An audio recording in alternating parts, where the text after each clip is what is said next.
What's up, Wildside besties and baddies? I'm Bailey. And I'm Chelsea, and we're here to walk you through the wild sides. From homicides to hosticides and everything in between. We're so glad you're here, so buckle up and enjoy the ride. Welcome to the Wildside podcast. We're no longer a true crime podcast. We are an emotionally blubbering mess. Chelsea and I just had a family therapy session with just her and me, talking about all of the functional and dysfunctional parts of our beloved family system. So glad you could be here, Wildsiders. So we're going to take a deep dive into family therapy. Yes. Hey, also, just kidding, we're not. Did you know that zebras and horses are not the same, but they're very, very similar, and they can actually breed with each other, and they would produce either a Hebra or a Zorse? Didn't know that. No, like I'm not being sarcastic or trying to be funny. No, like I believe you. Literal thing, and it depends on if the zebra is male or female. Let's think here. If the male is a horse and the female is a zebra, then they produce Hebras, and the opposite is true, and they would produce Zorses. That's fascinating. Yeah. And I just want you to know that I love you so much that I took a gamble on buying from probably a virus-filled Chinese website. Oh, yes. I got you something, and I just found out today that it was actually delivered 2 weeks ago to Kissimmee, Florida, so you're not going to ever get it. But I want you to know what my gift was. It was going to be for your birthday. I found... Oh, I remember you saying, like, you have the best thing ever. I got you the best thing ever for your birthday. And I was like, is it a new back? And you were like, oh. No. Okay, maybe the second. It was the shirt that Ty wore in Clueless with her makeover, the heart shirt. Yes. I found one because the maker who made that for the movie, I think she had like a boutique in LA or something, and I found there was like none of them anywhere. I've scoured the whole web for it, and I found one that they made in like some boutique in supposedly, I don't know, like China. And I was like, it's the best $47 that I'm going to probably never see again. But I just want you to know that you would have had that, and it would have been epic. Well, who do I need to meet up with in Kissimmee, Florida? I have no idea. Like, even when I tried to go back to the website to hey, click here if you need to make questions about your order, I literally got a message window pop up that's like, untrusted site. So I don't know if I want to take that risk twice. Well, and really it could, I mean, hopefully they didn't deliver it to a real person in Kissimmee, Florida, but it might have been anthrax. Like, you might have saved me from having anthrax. Yeah, or somebody randomly got Ty's t-shirt from her makeover in Clueless. Yeah. Because I am Ty, because she was born in May and Megan was born in April, and that's why we were best friends, and that's why the people in Clueless were best friends. So I just want you to know that that's what that is. And so far, you guys, we've gotten a couple people being like, yes, Bailey, you should be interviewed. But I'm not convinced that that speaks for the masses. So if y'all are serious about it, you have to communicate with us, whether it's on Facebook, YouTube, Instagram, whatever the case is. And then we'll make a decision if it actually speaks for the masses or not. Come on, guys. You know you want to. It'd be super fun. And it's really not scary. Maybe you've been debating, like, should I put myself out there? This is your sign. You in the yellow t-shirt watching Clueless. That's right. On our show. That's right. So we can't promise you guys that we're not going to cry throughout this episode, because Chelsea and I are already emotionally charged, and this is an emotionally charged case. Oh man. Yeah, it's a day. If it were a Monday, it would be just another manic Monday. Whoa. Yeah, and so this is interview week. This is going to be Dr. A's interview week. Ooh, I thoroughly enjoyed Dr. A as well. Ooh. And Lauren. Oh man, yes. Lauren works with Dr. A or under Dr. A in their crime lab. essentially, yes. The research lab. The research Research lab, lab, yeah. that's correct. Um, really, really just, again, so fascinating. Yeah. So this week we're going to be specifically talking about false confessions. Oh, man, here we go, falsely confessing. Falsely And confessing. just so everybody knows, if the first thought that you have is, "I would not falsely confess," I would put that thought on pause and Hmm. just hold on to your biscuits. Yep. Yeah. And so this is a case that has to do with child stuff. And I don't like child stuff a whole lot. That's why I I haven't covered really it. don't like child stuff. But I think this is a good example of what we're going to be walking into with Dr. A's interview this week. So, you ready, Chels? I'm here for it. All right. So, we're going to start with a background with the family, and then we're going to take lots of loops and turns as we progress throughout this episode. Okay. So, this case starts in a small town of Wilmington, Illinois. So, we are up north, Midwest for this episode. And Wilmington is just about south of Joliet, and it's about 50 miles southwest of Chicago. So, Wilmington, Illinois is a town that stands in a rural stretch of old Route 66 and is considered to be the epitome of Midwestern America. Kevin Fox, who grew up with his brother and parents in Wilmington, Illinois, and Wilmington had been home to the family for 4 generations. Kevin was described as a small town boy who was regarded as gentle, kind, and a family man. Now, when Kevin got in high school, he met his soon-to-be wife, Melissa Rossi, at a high school volleyball game. How, like, American is this so far? I was gonna say, little ditty about Jack and Diane, about Kevin and Melissa. Two American boys doing the best that they can. It really sums it up. And so Melissa had moved with her family to Wilmington when she was in the 3rd grade after her father was diagnosed with cancer. Mhm. They wanted to find like a peaceful town where they could spend quality time while he was alive. And so Kevin, he graduated high school, went to college at Illinois State, and Melissa and Kevin soon found out they were expecting. Mm. So by 2004, Melissa and Kevin had a 6-year-old son, Tyler, and a 3-year-old daughter, Riley. Okay. By all outward appearances, the Foxes were a hardworking, small-town family just trying to make a good life for themselves, just like he said. Doing the best that they can. And so one weekend in June of 2004, Melissa left Wilmington and headed to Chicago with some friends to participate in the Avon Walk for Cancer. She wanted to do this because it was a way to represent her dad, who by this time he had passed away from cancer. And it was the first time she'd ever spent the night away from her kids, right? What do you think of when you think of Avon, the Avon lady? Edward Scissorhands, Edward 1,000%. Scissorhands. Every single time with Every him time. having all those different creams on. Avon lady. And so while Melissa went to Chicago to go on this walk, Kevin stayed home with the kids. And on Saturday, Melissa ended up staying with her friends at a campsite in Skokie, and Kevin had dropped the kids off with his mother-in-law, Sandy.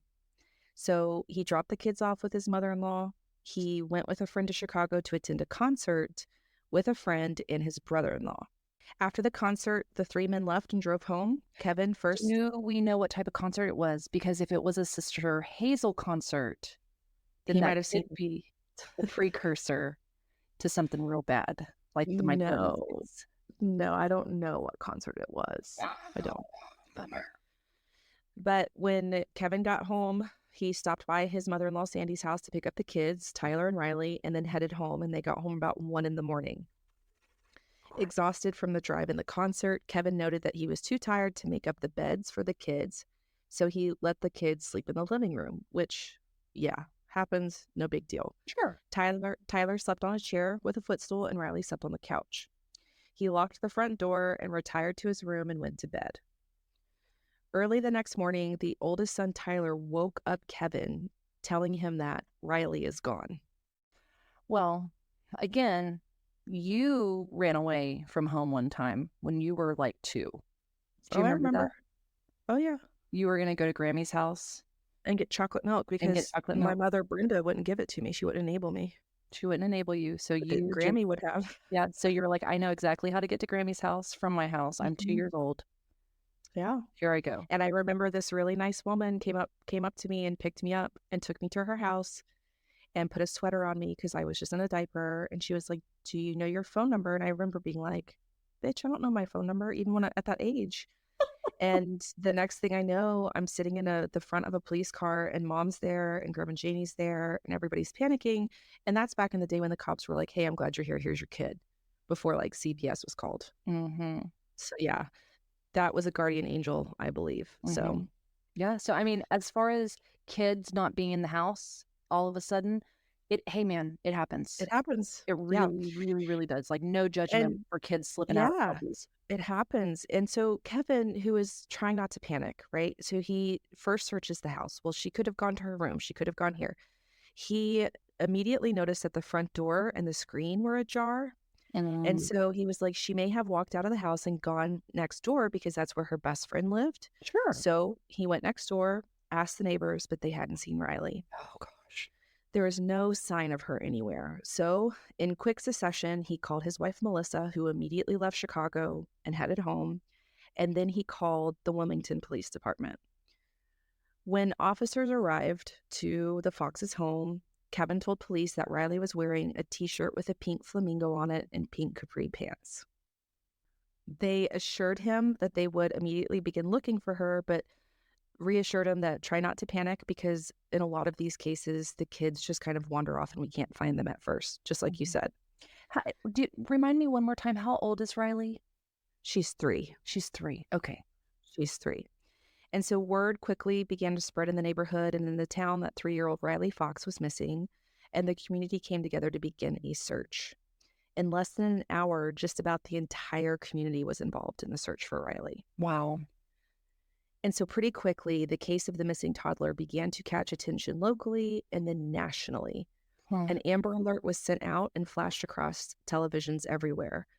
And as a matter of fact, Kevin's brother Chad got a call from somebody who was watching the Cubs game that was just like, "Hey, isn't this your niece?" Oh, wow. And so people were just like, "Oh, this is Riley. What is going on?" And Yeah. so it happened really quickly. Volunteers from the community set up stations of food, refreshments for the volunteers searching for the little girl.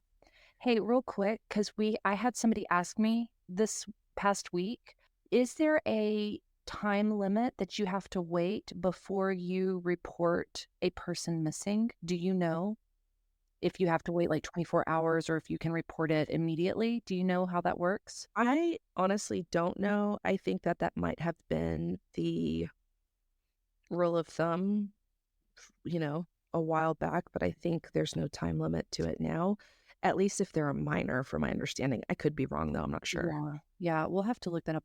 That's kind of what I said. I was like, I don't think there's a time limit anymore. I don't think they have to like, well, when they've been gone for 24 hours, call us back. Because I know at a time it was kind of like, well, Yeah, they're unless probably it's runaways or yeah, unless it's 24 to 48 hours, we really, there's really no need to report it it. might be the case for adults, but I think for minors it's different, but I Okay. could be wrong. Yeah. So by that afternoon, more than 500 people were scouring the area and were using every mode available. There were people on horses, bicycles, all-terrain vehicles, on foot, searching neighborhoods, the woods around the home, everything. And by about 3 p.m., the energy in the community shifted when Melissa and Kevin saw law enforcement officers jump into their cars and speed off all in one direction. Mm.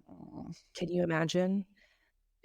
I think what has been another, maybe in the negative side of things, surprising on doing a podcast like this, I feel like it's bringing and unlocking a lot of my fears that I maybe have not put as much thought into. Yeah. And like reviewing these cases and listening to it, I am like, oh, congratulations, that's another fear of mine Oh, yeah. unlocked. Yeah, absolutely. And according to an article by Brian Smith, and huge shout out to Brian Smith because he did a bomb.com job on this article about this whole situation. And I'm going to bring him up several times, but there's a lot of sources mixed in. So, according to his article, about a mile away from the Fox's home, A local mother-daughter search team had decided to search Forsyth Woods, which was a dense forest preserve and public park. Mhm. The mother of the searching duo had made her way to the edge of the forked creek when she noticed something that looked like a plastic bag. She screamed when she realized what she had found. The Will County Sheriff's Department had taken charge, assuming jurisdiction because the crime scene was in a forest preserve, and within minutes, a Wilmington crime scene investigator arrived to the scene. Okay, trigger alert. This is going to be some not so fun stuff about children. Okay. And I hate it so much. So, what this woman had found was the body of Riley. Riley was floating face down in the water. She was wearing her pink flamingo t shirt, Mm. and she was covered in mud and silt. She was found without her underwear or capri pants. Oh gosh. She had bruising on her head. Her mouth had been covered in duct tape, and adhesive residue was on her arms, which made authorities believe that she had also been bound. Mhm. Wilmington investigators then made their way to the Fox home, asking Melissa and Kevin to come down to the station. They had put them in separate rooms when they arrived, and both parents, fearful of what they might hear, waited for almost an hour before they were told that Riley had been found in Forsyth Woods, and they said, quote, "She didn't make it." Oh my goodness. Upon hearing the news, Kevin began pounding the walls. Melissa broke down. And in my brain, how can you possibly cope in those moments when you learn that your 3-year-old was found dead? I just, I can't fathom that. I can think to the edges that my brain will let me, and it's horrific. And so I just quickly go, nope, we're not thinking about that anymore. Riley's body had been taken to the medical examiner's office where an autopsy was performed. The autopsy revealed that Riley had been sexually assaulted, and her likely cause of death was drowning. A rape kit was conducted, and samples of DNA were collected from Riley's body. These samples were then sent to the Illinois State Police Crime Lab for analysis. And so, 5 days after her death, the Foxes held a viewing for Riley, and then the following day they held a funeral. And it was reported that like thousands, I think almost like 6,000 people showed up to mourn the loss of Yeah. just like such a sweet little girl. Right. Unbeknownst to the Fox family, however, among those in attendance were the Will County detectives videotaping the attendees of the funeral with a sharp focus on Kevin Fox. Mhm. Over the course of several weeks after Riley was found murdered, the Fox family cooperated entirely with the investigation and with law enforcement officials. They provided statements, DNA samples, they allowed searches of their home. They did absolutely everything they could to help in the investigation to find out what happened to Riley or who did this to Riley. Yeah. So naturally, pretty quickly, Kevin Fox became the prime suspect in the death of his daughter. Kevin had told investigators that he had been the last one to see her alive. They asked that when he could not find Riley that Saturday morning, why did he not immediately call the police? And he simply shared that he didn't want to create a panic and a scene if she had just wandered to a neighbor's house, I right? I mean, seriously. Yes, especially if so we've covered a couple of cases where they talk about behavior seeming a little off. They didn't show a lot of emotion, things like that. I have to say I'm one of those people. I'm not a knee jerk 100%. I I don't am I too. am not a knee jerk. I don't cry a whole bunch, or odd I cry at odd times. Like, I cry when the "In the Arms of the Angel" commercial comes on about the dogs, but Sure. I'm just not a panicky, go ballistic. I'm just like, "Everything's okay. There's some I'm sort the of same way. logical explanation for all of this." So that has caused me to also go through a bit of a personality crisis of like, let me make sure that I respond correctly if I'm ever involved in a crime because I don't think I respond correctly to I'm stuff. the same way. Like, I'm always like, let's not panic. Yeah. I'm in denial that this is really happening. Yeah. So let's just be calm. We'll figure it out. We'll She's figure probably it next out. door. It's gonna be okay. So all that to say, I can see why I probably wouldn't call the cops immediately. I would Right. be like, they're probably across the street. They're probably dot dot dot. Mhm. And he was just like, "I didn't want to raise an alarm prematurely." Sure. Sure. And Yes. So Kevin was interviewed over and over and over, and each time he was very open and cooperative with police. However, the detectives' focus on Kevin made his family members very uncomfortable.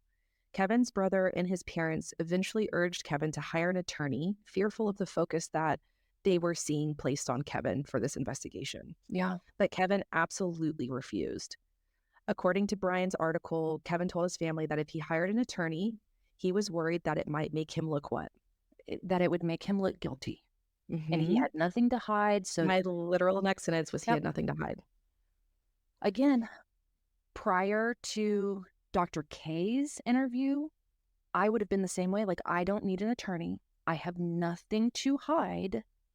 And Hmm. having him say, like, I don't care. I don't care who you are or what you think you know. Get an attorney. And Dr. A talks about this whole like not like looking guilty and how that's kind of like a pressure from law enforcement. Right. The family said that Kevin trusted law enforcement implicitly, and he was raised believing law enforcement were good people and the system should be trusted and respected. For sure. Yeah. And so, hitting dead ends in the investigation, law enforcement asked for Kevin and Melissa's permission to question their son, Tyler, who was 6 years old at the time. So, they were like, hey, your son might have seen something, and maybe we can have, a specialist come in and interview him. Is that okay? And they were like, yeah, sure. Sure. Well, So, in late June, Tyler underwent a forensic interview by Mary Jane Pluth, who worked for the Will County Children's Advocacy Center. mhm. The interview was videotaped per protocol and starts off with basic questions to make sure that Tyler feels comfortable. Lead detective Edward Hayes watches the entire interview from behind the one-way mirror, which again is pretty typical. Mhm. And so Mary starts asking Tyler about where he lives, what sports does he like, Mhm. school, that kind of thing. And the questions start to shift to questions about his dad and his sister the night of her disappearance. Okay. And so Tyler's just like, I don't know. And Mary's like, did he leave the house? Tyler shakes his head no several times. Once he nods, Mary pursues. What did he do when he left? Did he take Riley somewhere? Tyler just keeps shaking his head. Mary asks again. Tyler says no. And she said, where did he take Riley? You can tell me. And so at this point, Tyler begins totally breaking down. He goes into like a fetal position. He's crying hysterically, asking for his mom and dad. And that's when they stopped the interview. So after the interview ended, Detective Michael Guilfoyle, I don't know if that's how you say your name, Mhm. sorry, Guilfoyle, he took Tyler back home that afternoon where he continued to question him. Now, this detective is not trained in interrogating children. And Okay. to top it off, he does this off of camera and off of record. I don't like it. We're going to have a lot to say about this, so we're going to write these comments down and we're going to circle back. Okay. Detective Guilfoyle would later write up a summary of the interview, noting that Tyler eventually told him that his father, quote, took Riley somewhere during the night, and then he saw his father using the clothes dryer when he got back to the house. Okay. Okay. By this point, Kevin Fox has become the prime suspect in the murder of his daughter, Riley. Yeah, he's public enemy number one. Mm-hmm. The most compelling piece of evidence that investigators identified came from a surveillance video. Okay, so on top of that, interviewing Tyler, he said he left. So detectives start pulling surveillance videos around the route to Forsyth Woods. Mhm. And what they found was a specific video that came from a gas station in town that captured a dark colored Ford Escape at 4 o'clock in the morning that Riley disappeared. Mhm. And this Ford Escape was driving towards Forsyth Woods, right where Riley's body was discovered. Mhm. Now, with this, Will County detectives began combing through records of all the locals that owned dark colored Ford Escapes. Kevin and Melissa Fox owned a dark blue Ford Escape. This just seemed too much to the investigators. If this was the Fox's escape, then it would undermine Kevin's alibi that he was at home asleep at the time of Riley's possible abduction and murder, right? Okay. Right. And so things just get worse and worse for Melissa and Kevin. So, along with the potential of surveillance evidence of their Ford Escape being caught on camera, rumors began to creep through Wilmington about the Fox's involvement and or the strange behaviors the months after Riley's death. Okay. So now the town folk are starting to talk. Yeah. There had been a Riley fund set up for the Fox family after her death, and the rumors around town said that the Foxes were spending that money on vacations and other luxury items. The Foxes had traded in their blue Ford Escape for a new vehicle. Melissa had gotten a hair makeover. The family went to Las Vegas, and then they went on vacation to the Ozarks. Okay.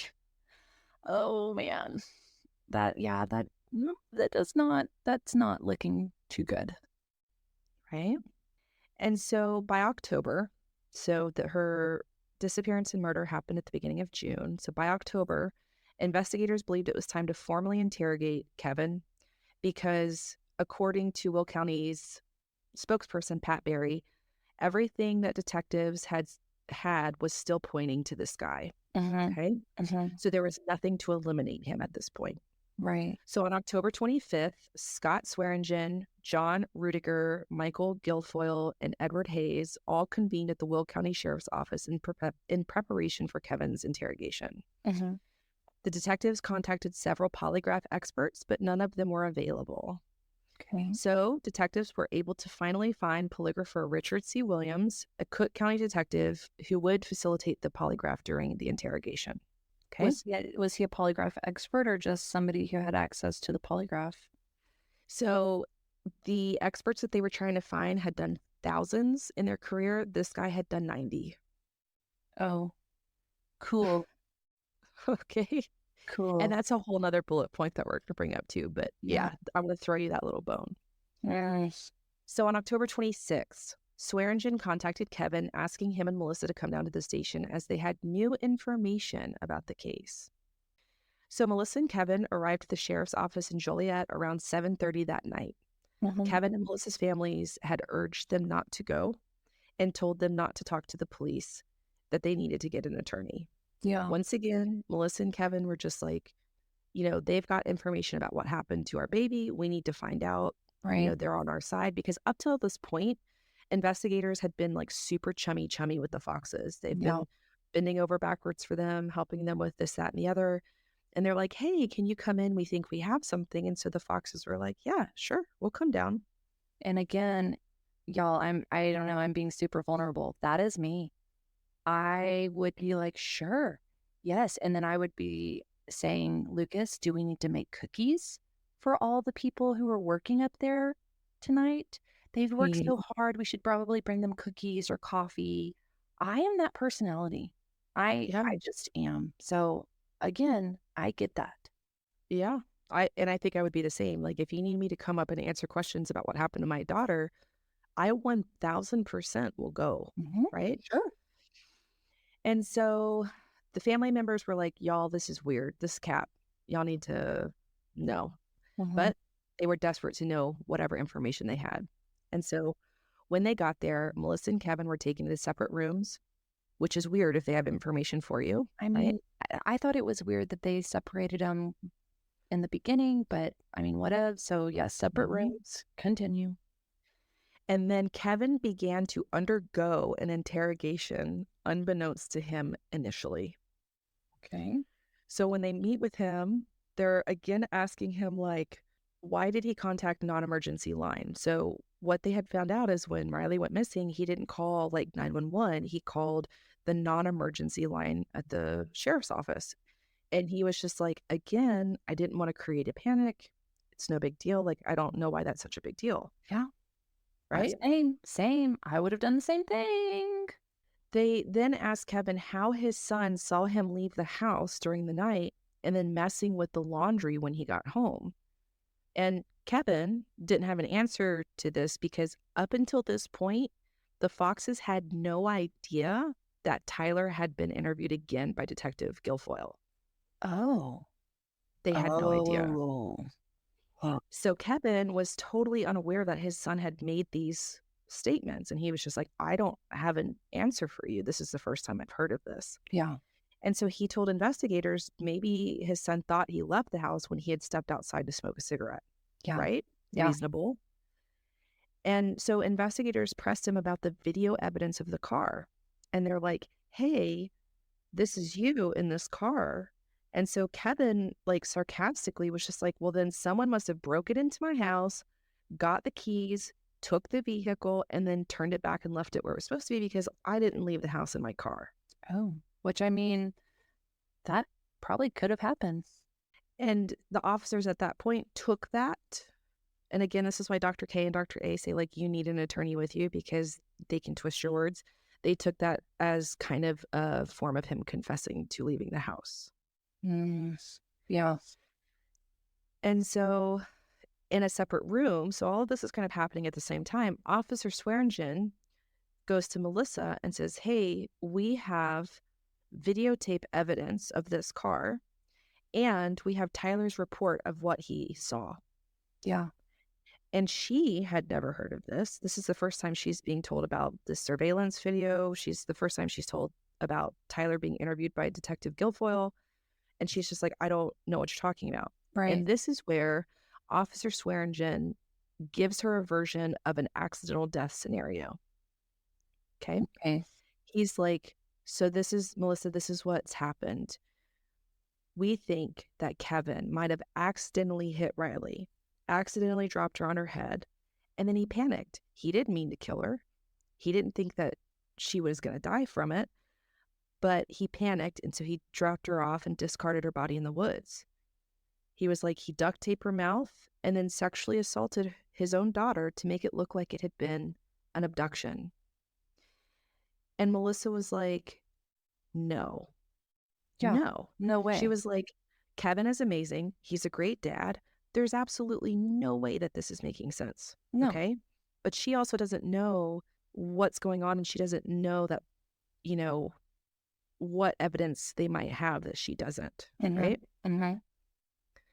And so after hours and hours of interrogation, investigators finally began to be more directly accusing of Kevin in the murder of his daughter. Okay. Now, this next couple of paragraphs, you guys, is going to be pretty, it can be pretty triggering. It can be kind of overwhelming, but we'll roll through it. And so they told him the only thing that he could do to persuade them that he didn't do it was to what, Chelsea? Take a lie detector test or give them samples, right? Like DNA Well, samples. he's already given a DNA sample. Okay. And so they were like, the only way that you're going to prove to us that you didn't do it is to take a polygraph. And so Right. Kevin's like, I don't have anything to hide. I'll take a polygraph. Yeah. And so he agreed. And so now it's about 12:20 in the morning, now October 27th, and he underwent a polygraph test. He was told if he passed, he would be cleared as a suspect, and if he failed, he would be charged with murder, which, just so you guys know, that's not exactly how it works. Polygraphs cannot be used in court. It's just a tool that can help investigators try to hone in on a person, but you cannot use polygraphs in court. I was just about to say, I was like, I'm not very savvy in this, but I feel like that's cap. I feel like that's not correct. That's cap for sure. That's cap. So after about an hour, detectives told Kevin that he, what, do you want to guess? He failed it, dude. He failed it. You killed and sexually assaulted your daughter, and we're going to put your sorry butt behind bars and you can rot there. Mm-hmm. So according to Brian Smith's article, the polygrapher turned to Kevin and said, you did it. It's all right to say you did it. Across the station, investigators told Melissa that Kevin failed his polygraph, and the polygrapher, because she was like, I don't believe you. Mm-hmm. And so they showed her the results and they said, see all that red? That's failed. Okay. Mm-hmm. So Kevin was taken back to the interrogation room, and all this time he was just like, I didn't do this. And he's telling his wife, he was like, I swear on everything. I swear to God, I did not do this. I didn't hurt Riley. And she's just like, this is crazy. Right. And so they take Kevin back to an interrogation room, and he was instructed to fill out an arrest sheet for first-degree murder. Detective Guilfoyle began banging the handcuffs on the table in front of Kevin, and Ed Hayes was saying to him, you don't have much time. If I finish this sheet, you are being charged with first-degree murder with 30 years to life. Hayes leaned into Kevin and said that he knew people in the jail and would make sure that Kevin was, quote, fucked every day, unless he told the investigators what they wanted to hear. So I am going to strongly encourage you guys who are listening to listen to Dr. A's interview, because you will get to hear the sobering story of what I did one time. And literally, it gives you a great perspective of how easy it is to do things that you would not think that you would normally do. Like, Mm-hmm. keep a very open mind on all parties in this story. Yeah. And it was reported in the same article that Rudiger straddled Kevin's legs, pressing his testicles into Kevin's knees, grabbed the back of Kevin's shirt, pulled his face close, and said, "Your family doesn't love you, so just say you did it." So Is finally this wanting, reported? Was this I'll was get this all there. reported, Bailey? Oh I'll get gosh. there. Oh I'll man. get This there. is making me very uncomfortable. So wanting to get an emotional response from Kevin, the investigators pull out pictures of Riley from the crime scene. No. They show pictures of her that the crime scene techs took just moments after pulling her out of the water. She was deceased, she still had duct tape on her mouth, and she was nude from the waist down. Detective Guilfoyle said, "Riley is in the room with you right now. She is in pain and needs closure."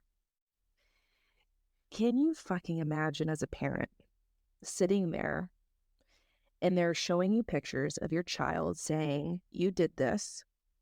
She needs pain, or she's in pain. She needs closure." And the only thing you want to do is to have your daughter back. You want to rescue her. You want to take all the pain away. You don't want this to be happening, right? Right.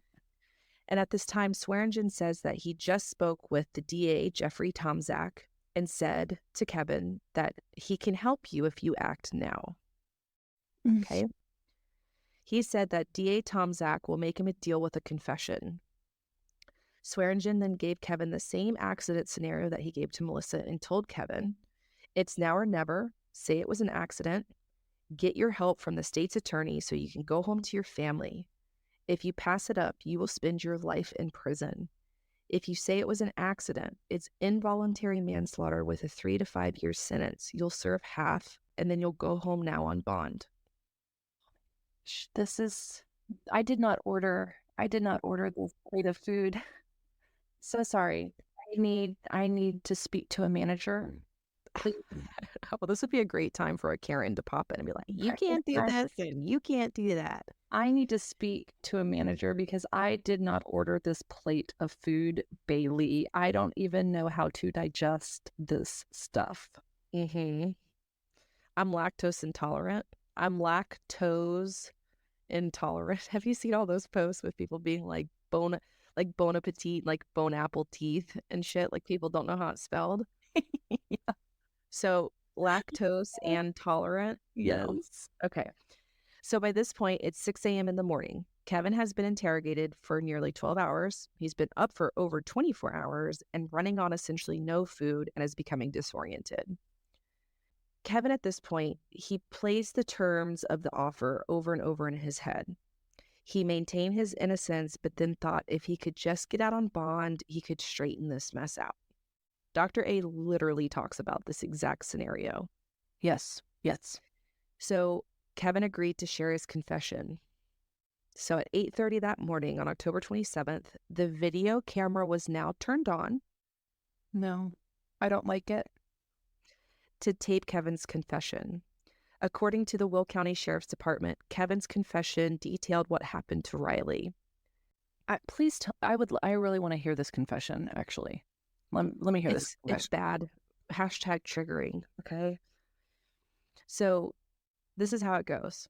He said that he and the kids arrived home around 1:30 in the morning. He put them to sleep. He had a snack. He watched some TV and an adult video, went to bed. He went to the bathroom about 2:15 and didn't know that Riley had awoken. And he said that he swung the bathroom door open and it hit her in the head, knocking her down. Now, this is what Kevin is confessing in this interrogation. Right. Okay. At this point, he said Riley appeared unresponsive, so he thought she was dead. He panicked. He picked her up, carried her to his car, and got some duct tape. He said that in his state of panic, he thought about taking her either to the hospital or his in law's house, but then decided to make her death look like an accident and an abduction. So he said he duct taped Riley's mouth and hands. He drove her to Forsyth Creek. Before leaving her there, he placed a finger inside of her to make it look like she had been sexually assaulted. He said he made his way back home, cried, and then went to sleep. Okay. So that was what he said happened after Uh-huh. hours of being grilled. Right. And so, what about the DNA found inside the vaginal cavity?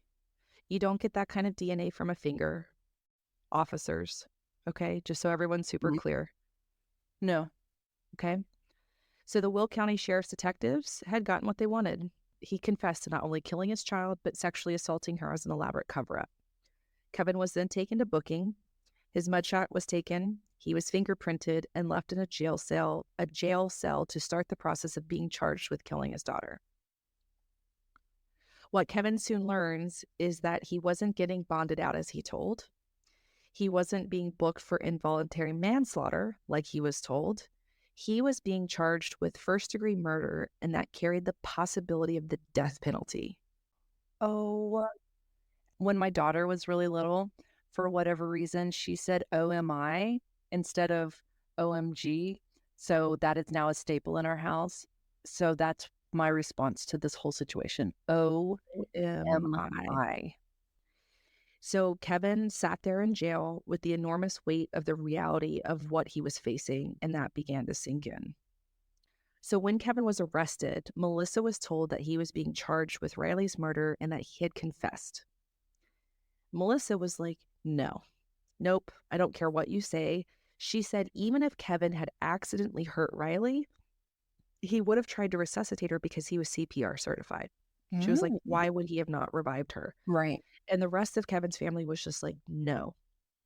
And so, in a beautiful twist of fate, by happenstance, Chad, who is Kevin's brother, worked in an office across the hall from a lawyer by the name of Kathleen Zellner. Okay.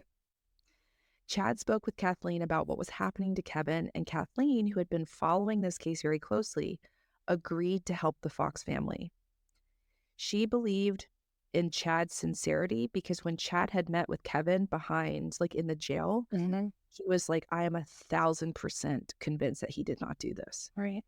And so I put in here, can we just thank God for people like Kathleen Zellner? Because I y'all are going to see how amazing she is. I was, oh gosh, I was literally thinking the same thing where it's like, thank you for being there and having the willingness to say, this isn't sitting well with me. Yeah. So Kathleen hit the ground running, dude. She hit the ground running trying to prove Kevin's innocence. Shortly after, Kevin's bond was set at $25 million. Oh my And God. people were just like, this doesn't make any sense. Seriously, I'm like 25 million American dollars? Yeah, What not the monopoly heck? money. Yeah. Kathleen encouraged the Fox family to use that money to help with the investigation rather than trying to pay to get him out on bond. She was like, I'm sorry about it. Kevin, you have to understand, but if that money's going to go further, if you have to sit and wait in jail and don't use it on bond, I'm sorry, but just trust me. And so they listened to her and he sat in jail while she figured all this stuff out. What a boss. Dude, she gets better. Just wait. Oh, So Kathleen was up against a whole small town ignorance, likely political corruption, officers that were sloppy, totally negligent in the investigation, all of it. And I just bulleted this because I was like, this is going to turn into a 48-page thesis. Okay. So some of the things that she found. Number one, until the night of Kevin's interrogation, authorities never told him about Tyler's interview by Detective Guilfoyle. uh-huh. Okay. When she found out about it, she requested the summary, and the Will County authorities told her they were gone. Couldn't find them.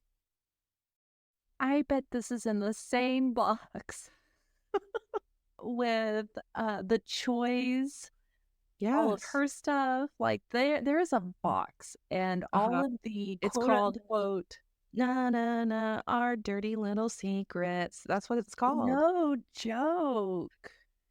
So, number 2, 3 days after Kevin's arrest, Jeffrey Tomzak, remember good old Jeffrey Tomzak, gave a press conference. Here, he told the Chicago Tribune that they believed they had the right guy. There was evidence found in their investigation that Riley had been sexually abused in her lifetime. Not just found that way, but a history of it. However, Riley's pediatrician stated and was willing to sign an affidavit that there was never any evidence of this. And so it prompted a full CPS investigation and yielded 0 results of sexual abuse. Oh, Number 3. am I? Number 3, regarding the polygraph, the results were actually inconclusive. So remember I told you he did 90 tests compared to the experts who had Right, done thousands, right. okay? And they had, so Kathleen actually talked to some of these experts and they were like, I wouldn't have given him a polygraph at that time anyways because of the, like the state that he was in. I was gonna say because of his physical or emotional or mental Mhm. state. Right. Yeah. Number 4, Jeffrey Tomzak was running for state attorney's office. The interrogation of Kevin happened 4 days before the race, and the break in Riley Fox's case would have helped his chance of winning. On top of that, Jeffrey Tomzak's dad, Donald, the DA's father, had just been arrested on federal indictment for a hired truck scandal in Chicago. So they Okay. get some good news on their side of the hmm fence.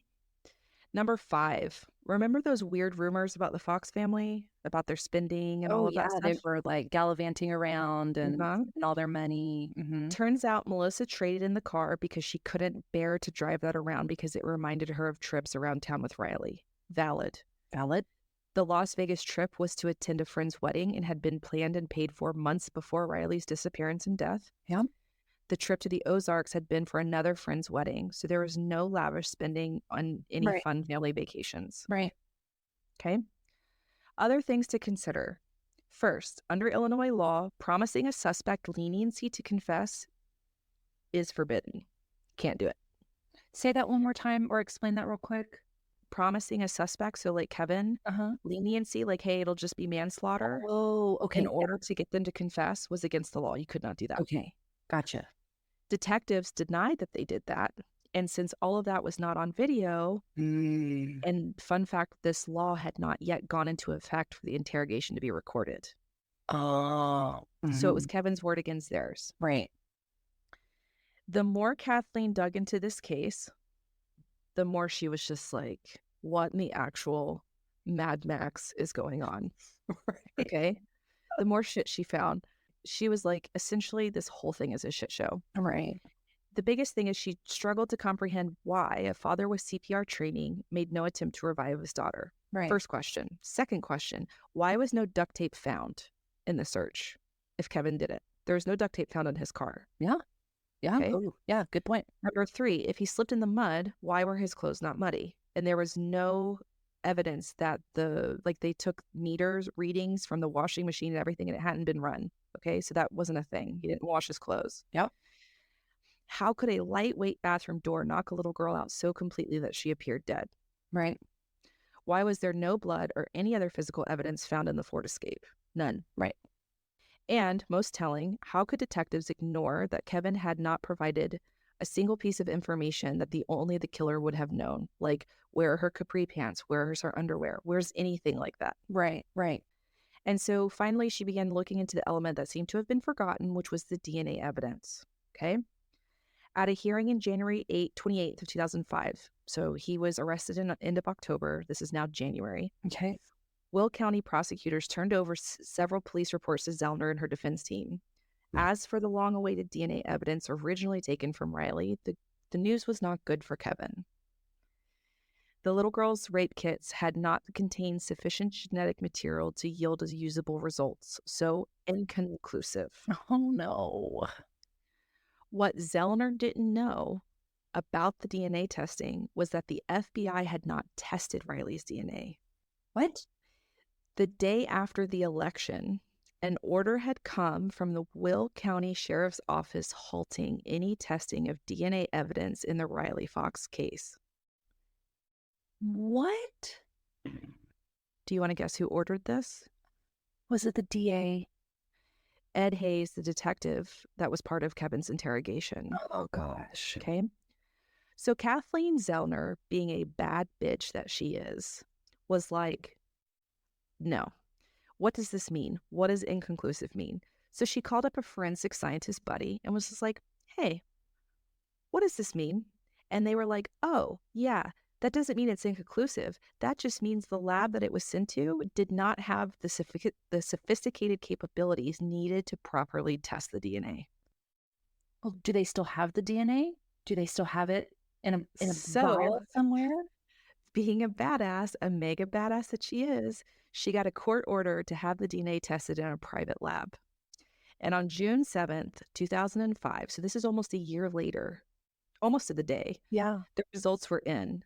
Kevin Fox was not a match, Ah, not even close. ah. So 9 days later, in a packed courtroom, the state's attorney argued that since the DNA excluded Kevin Fox, all charges should be dismissed. I mean, Correct. yes. That is it's like Chris Farley. That is correct. And so the judge agreed. And so Kevin was finally released as a free man, proven innocent of his daughter's murder and assault. He hugged his wife and son, shaking with tears over the whole ordeal.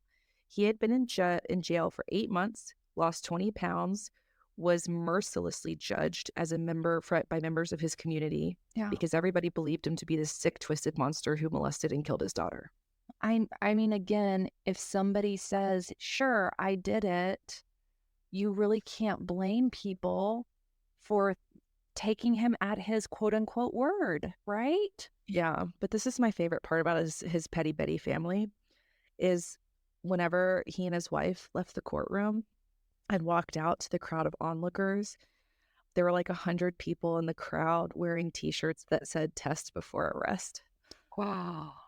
Yes. So Kathleen and the family made all these T-shirts that was just like "Test before arrest." Oh, that gives me chills. I love that so much. Mm-hmm.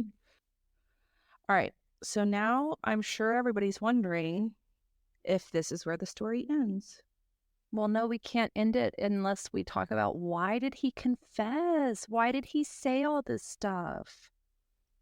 Well, this is not where the story ends because we still have to find out what happened. Oh, that's true. Crap. Yeah. Whose DNA was it? I'm so focused in on on Captain Fox that I forgot about the actual perpetrator.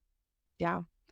So police tested the DNA found in Riley against every male in the Fox family, as well as numerous people in the neighborhood, including several previously convicted sex offenders. But Mhm. there was nothing.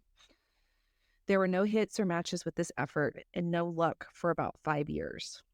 Oh, snap. But in 2000, so 5 years after this happened, so this is Mhm. now 2009, Special Agent Lori Warren with the FBI began working on what she called the most important case in my career.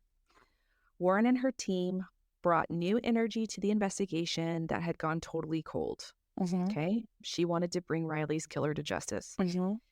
So, years into the investigation, she came across a lead. During the FBI's canvass, by this point, again in 2010, agents spoke with a woman named Trisha Kiefer, who gave them a name of Scott Ebby, with whom she'd been in a previous relationship. Okay.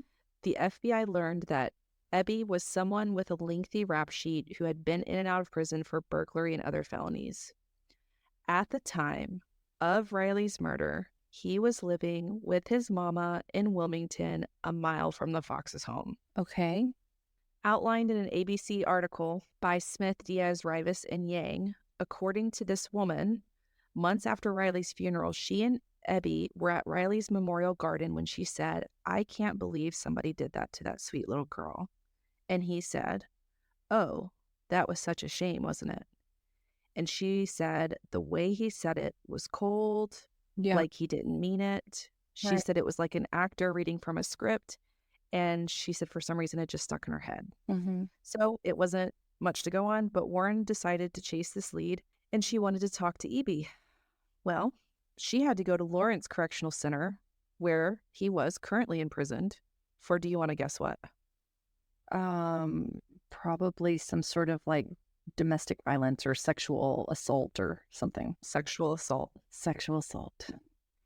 EB was apparently cooperative with the FBI during their questioning. He insisted he didn't know the Foxes, didn't know any information about the case. He had only heard about it because it was a big national news case. Mm-hmm. But apparently, this visit from the FBI set a domino effect in motion that would bring many answers to long held questions of what actually happened to Riley. Mm-hmm. Days later, after Warren interviewed him, she gets a call from the prison. And they're like, yo, Special Agent Warren, we just want to let you know that EB tried to commit suicide. And he left a letter in his cell Mm-hmm. titled A Confession to Murder. Oh. So it outlined his confessions against what he did to Riley Fox. Oh.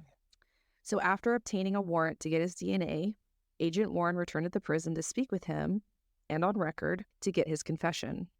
And she got what she hoped for. So you guys buckle in. This is graphic and it sucks. So on the evening of June 6, 2004, EB shared that he was drunk and high on cocaine and planned to rob some houses because what else do you do to have fun? Right. Right.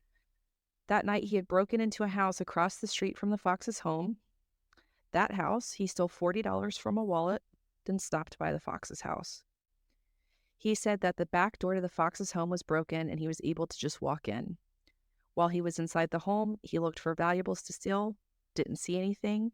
And according to that same ABC News article, EB said, quote, I was getting ready to leave and I looked back and I don't know, for some reason, I just fixated on that little girl. Mm. He continued that he took Riley to Forsyth Woods, where he eventually sexually assaulted her in the park's bathroom. He initially didn't plan to kill her, per his report, but his face bandana slipped off and it revealed his face and she saw him. Mm. So he began to panic when she started begging and crying that she wanted her daddy. Oh, gosh. And EB told the FBI that is when he decided to drown her in the creek. And that's what he did. So he walked down to the creek, drowned her, threw his sneakers into the creek, and left. Okay, couple things to note. Number one, there was a burglary in a house across the street the same night Riley went missing. Why was that not explored? Why was that not explored? Now, this is going to blow your mind. This is going to blow everybody's mind. What Agent Warren learned absolutely rocked her socks.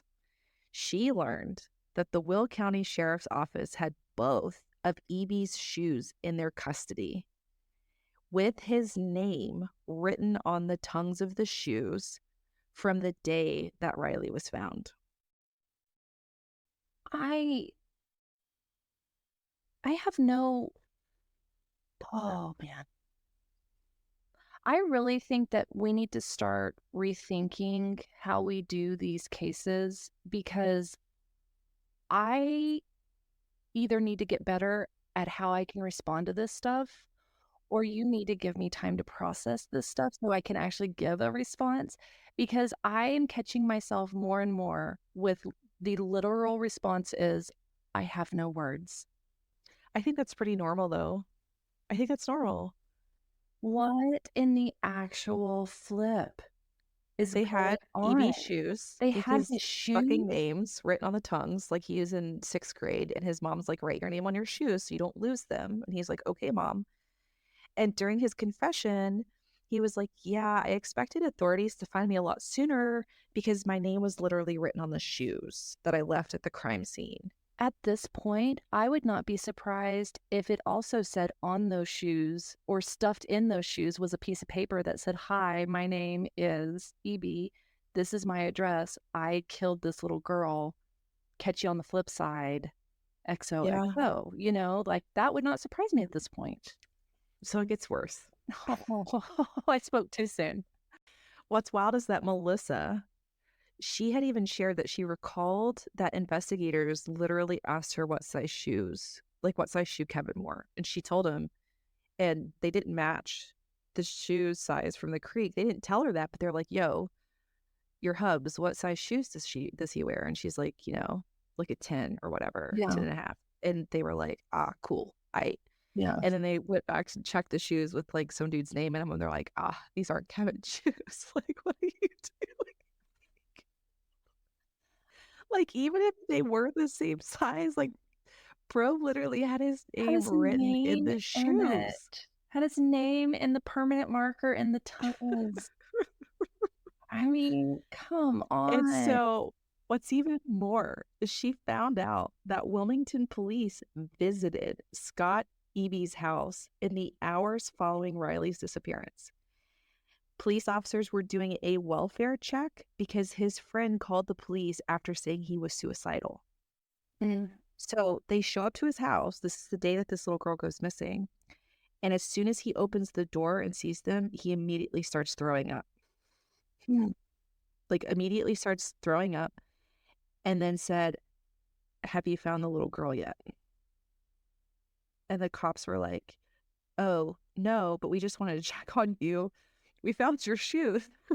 Just, I'm not trying to make this like funny, but I just cannot, you guys. I cannot. And so he's like, "No, I'm fine. Obviously, I'm not suicidal." And they were like, cool." So Kathleen, this attorney, right? She's just like, if the investigators had only run his name through the system, what would they have found? Well, so glad you asked, Chelsea. They would have found a criminal history that possibly tied him to Riley. He had a history of burglaries and other felonies, suicide attempts, and lots of things, right? He was Mhm. not a great dude. Yeah. Okay. And so in 2010, the then sheriff of the Will County Sheriff's Department, Sheriff Paul Koppus, admitted his department, quote, obviously dropped the ball, quote, and commissioned an outside review to see what mistakes were made during its handling of the Riley Fox case. And the author, Bill Andrews, was just like, I'll tell you what the review said. And it was scathing. It said, quote, well-intentioned, if overzealous investigators ignored or were unaware of substantial leads and information that may have led them to very different conclusions. The report further outlined the flawed investigation, including their then current practice of conducting interviews, administering polygraphs, and recording confessions. Bill Andrews further went on to say, I think the primary reason they believed that Kevin Fox was responsible ultimately was that he was all they had. So 5 months into the case, they decided to make a run at him, but not because there was overwhelming or even remotely convincing evidence that he had done anything wrong. So finally, 6 years after Riley's abduction, assault, and murder in 2010, Scott Eby was charged with first-degree murder and predatory sexual assault. He pleaded guilty and was sentenced to life in prison without parole. Melissa and Kevin Fox were both there for his sentencing and read victim impact statements. Mm. Melissa said to Eby, I came to face you so you would know how important standing up for Riley was to me. She was defenseless that night, and that makes you a coward and a monster. Yeah. According to an article by Harrington at Team ABC News, Kevin shared his impact statement saying, I still can't believe that people thought I was the monster in front of me now. You deserve everything that is handed to you. From the time you killed Riley, I changed for the worst. I built up a lot of depression, and that depression turned to hate, which affected a lot of people in my life. And so after Scott was convicted, Melissa and Kevin moved their family out of Wilmington to a small town called Naperville. They shared that moving to a new place feels like it gave them a new start. Kevin said, I used to love it, talking about his hometown, but I lost so much there. The only reason I go back now is to visit Riley Stone. Oh, goodness. Oh, man. And so, a couple of things to touch base on. The Fox family pushed for the passage of Riley's Law, which was a measure that would expedite DNA testing after child murders. In his 2007 budget, Illinois Governor Rod Blagojevich included a similar initiative that would add 8 forensic scientists to the state's crime lab. In 2009, the Foxes were initially awarded $15 million for the false arrest and intentional infliction of emotional distress. Yeah. And the Foxes ended up getting about half of that from the settlement. Right. Scott Eby died in prison on December 7th, 2023 at the age of 52. Mm-hmm. And for the last kind of saddest update. Sorry to bust everybody's bubble. According to Trey Ward, several years ago, Kevin Fox was killed in a head-on collision in Arkansas, and he was instantly killed at the scene. Mm. So him and the other driver passed away. And so that is the really, really sad and horrific, awful, sucky, shitty story of the abduction, assault, and murder of sweet, precious little baby Riley Fox. Oh, man. That really was not very there's not a lot of redeeming qualities to that case. Okay, though, I am the one thing, and maybe I'm just doing this selfishly to make me feel better about stuff. I just finished reading an article talking about essentially this idea of burnout or compassion burnout, things like that, and talking about how people in the medical field are showing more and more, having more and more reviews and ratings that are lower or dropped. Patients are saying that they are unhappy with their care, things like that. And they've been researching it. And they're finding that so many of these medical providers are under so much stress and so much reimbursement issues and insurance stuff that their compassion is kind of dropping because they are just burnt out. They don't have the help that they need or whatever it is. So I say all of that to say sometimes I wonder if fields like law enforcement, because of staffing issues, and I'm not saying that it's justifiable, I'm just trying to look at, were these staff members, had they seen so many cases that they were just like, yeah, it probably was the dad, just like in this case, just like in that case, kind of carrying that, again, unconscious or even conscious bias with them. And therefore, because they are just so burnt out, that they're slipping and not following protocol and things like that. I love that you always try to give the benefit of the doubt. It's one thing I love about you so much. I know. I mean, yeah, sure. Could it be burnout? Yep. Yep, it could. My argument to that is if you're burnt out, then fucking do something about it. I know. I know. I know. Like, I got burnt out being a trauma therapist, doing what? Trauma and addiction work every day, 40 hours a week for years. And I was like, I need to take a little break. So then I took a little break, and now I do a much different type of job. I still dabble in that for sure. I mean, I'm still in that arena, but I'm not, private practice was a lot of hard work, and so is inpatient. So I had to make decisions to do something for myself. And just a couple of things. Like, one of the points that I wanted to bring up is, as far as like false confessions, one of the things that Kevin mentioned, and there's a lot of like interviews with the Fox family afterwards and stuff. And one of the things he said was like, it happened so quickly and it didn't seem to make much sense. One thing he said was, I felt tricked. I felt tricked by law enforcement. I Yeah. felt tricked into this. Right. And so, like, a lot of experts on interrogation and false confessions, they say that that's not uncommon, that a lot of people, you know, will make these confessions and then they feel tricked. So one study that I found was Northwestern University School of Law's Center on Wrongful Convictions. They report that 60% of the 42 wrongful murder convictions since 1970 in Illinois have rested in whole or in part false confessions. So 60% of the wrongful convictions in Illinois since 1970 have rested entirely or in part on false confessions. Wow.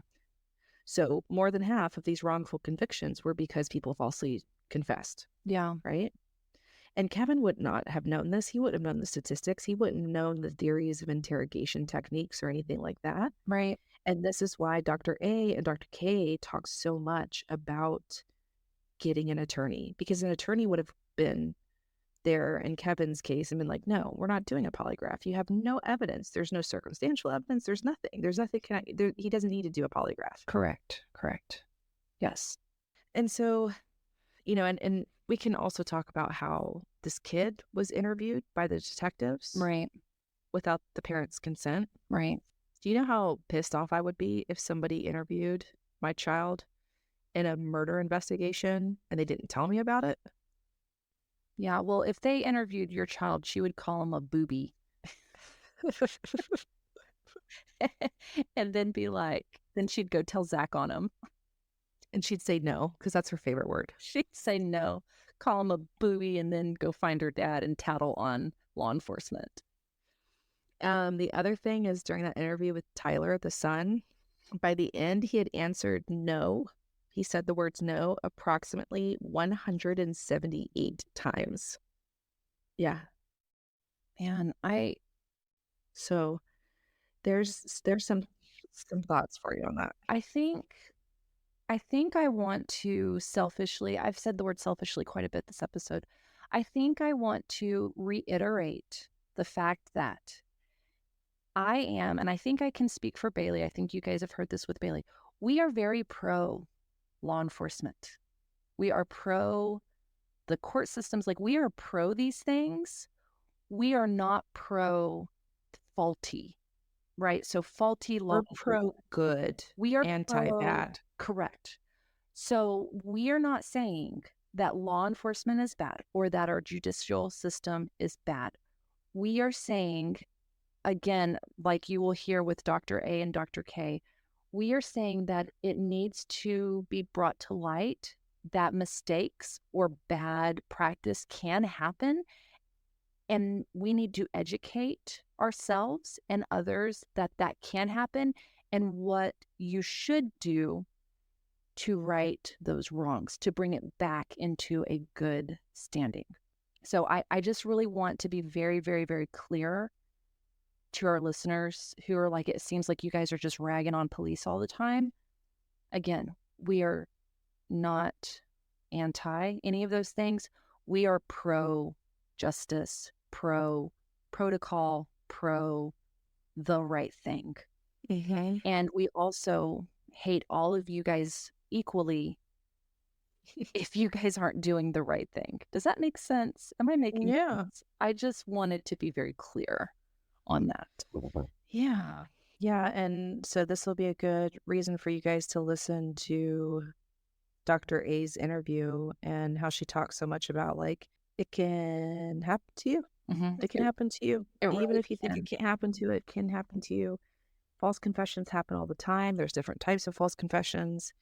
And there's a whole science behind why people falsely confess. Like, again, it's something that more than likely you, the lay person, is not going to understand. I didn't understand. Like, not saying that I'm by any means this very relevant or extremely smart person, but as much as Bailey and I explore these things, there were things that we were blown away over with this idea of false confession. So again, yes, we are true crime genre, but we are also educational, and we want you guys to be educated. If you are ever in a pickle like this, get an attorney. Get an attorney. Know your rights. Don't take a lie detector test. You need to ask questions. It's okay to be quote unquote not nice or uncooperative or quote unquote uncooperative. Well, I wouldn't even say that. Just get an attorney. Yeah. The first words out of your mouth, if you find yourself in a police station, should be, I want an attorney. I want to talk to my attorney. You cannot afford one. One will be presented for you. Correct. So I want an attorney. And it does not matter. I do not care how innocent you are. So get an attorney. So that is I don't like doing child cases. I just think, I know, because they're just so sweet and so young and so innocent. And I don't like bringing this stuff back up. But I also think it's important. And I think it's every parent's kind of like nightmares to be accused of something that goes wrong with your child, right? So it's definitely relevant. So it definitely is. I think one other thing that I thought of when listening to this case is how you, Bailey, have said, I've heard you say time and time again, sober, that person might not do this.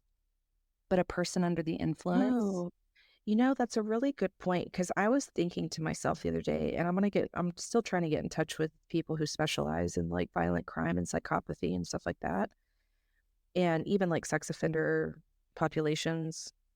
I was wondering if, because people, at least my take on people who throw up when presented with something like some disturbing information, it's usually like a full kind of nervous system, like that's, they're Uh-huh. completely disgusted.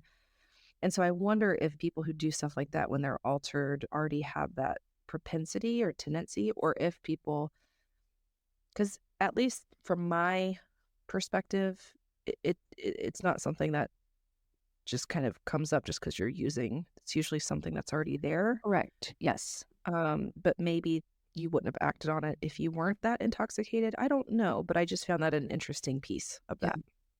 Yeah. But that can be a question for another day. So, Yeah. all right. Well, I want to put a nice bow on this box if we can, because Yep. that was not fun, No, but necessary for what we're it was talking about this definitely week. interesting, and I have to say I'm really thankful again for those bad bosses out there, man, who get Hmm. boots on the ground and do some good work. So Yeah. thanks for that. So make sure to tune in Friday for Dr. A and Lauren's interview. Yeah, you guys will love it. We promise. Okay. Thanks a lot for hanging out with us through this wild and crazy ride. Yep, and we will catch you on the flip side. Bye, guys. Later, Gators.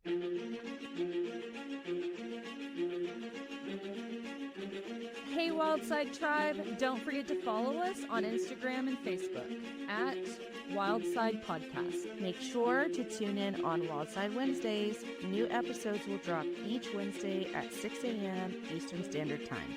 We would love to hear from you, so if you have a wild case recommendation, email us at wildsidepodcast@gmail.com. That's wildside with a C. Or share your thoughts in the comments below. As always, if you haven't heard it today, you're loved, you're worthy, and you're valuable. And we'll catch you on The flip side.